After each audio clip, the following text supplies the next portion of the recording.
السلام عليكم ورحمة الله وبركاته. من المفترض ان النهاردة كان الحكم في قضية نادي الزمالك اللي رافعها ضد اتحاد الكورة بسبب تعنته في قيد صفقات نادي الزمالك. الدفاع بقى بتاع اتحاد الكورة قدم الدفوع بتاعته للمحكمة الإدارية ان هي ملهاش اي اختصاص بالنظر في الدعوة بتاعة نادي الزمالك، نظرا لان الدعوة دي المفروض ان هي من اختصاص المحكمة الرياضية الدولية، وبناء عليه أجلت المحكمة الإدارية القضية أو النطق في الحكم ليوم 19 فبراير، يعني كمان أسبوع من دلوقتي. الزمالك بقى دلوقتي قدامه إن هو يعمل إيه؟ إن هو يتقدم بتظلم للجنة التظلمات في اتحاد الكورة، بعدها يتقدم بشكوى لمركز التسوية والتحكيم الرياضي التابع للجنة الأولمبية المصرية. طبعا كل ده قبل اللجوء إلى المحكمة الدولية أو الاتحاد الدولي الفيفا. أنا على حد معلوماتي إن مفيش أي نادي يقدر يتحرك للفيفا مباشرة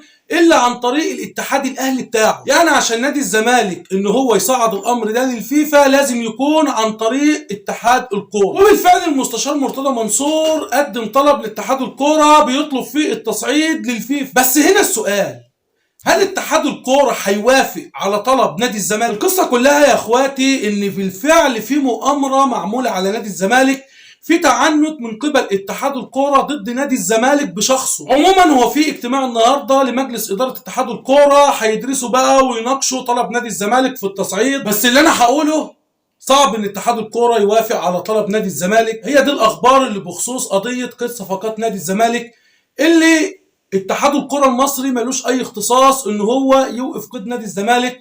القرار ده لازم يكون تابع او يكون جاي من الاتحاد الدولي، هو اللي يقرر عقوبه لاي نادي بايقاف قيد صفقاته زي ما حصل مع نادي الزمالك قضيه حسام اشرف. اتحاد الكره طبعا ملوش اي صلاحيات ولا له اي تحكم في قيد صفقات لعيبه اي نادي، لكن كل اللي انا هقوله حسبي الله ونعم الوكيل. احنا موقفنا او موقف نادي الزمالك موقف سليم، ولكن الظلم جاي من اتحاد الكوره، وانا بقول لك عمر الاتحاد ما هيوافق على طلب نادي الزمالك ان هو يصعد الامر للفيفا. عموما في اجتماع النهارده لمجلس اداره اتحاد الكوره عشان ينظروا طلب مرتضى منصور اللي هو قدمه عشان خاطر يصعد للفيفا. ان شاء الله النهارده في اللايف الساعه 9 بالليل نكون وصلنا لاي معلومات ولاي اخبار بخصوص صفقات نادي الزمالك، وان شاء الله نتكلم في كل حاجه في اللايف. مش هقدر اقول غير لك الله يا زمالك. شكرا لكم، السلام عليكم.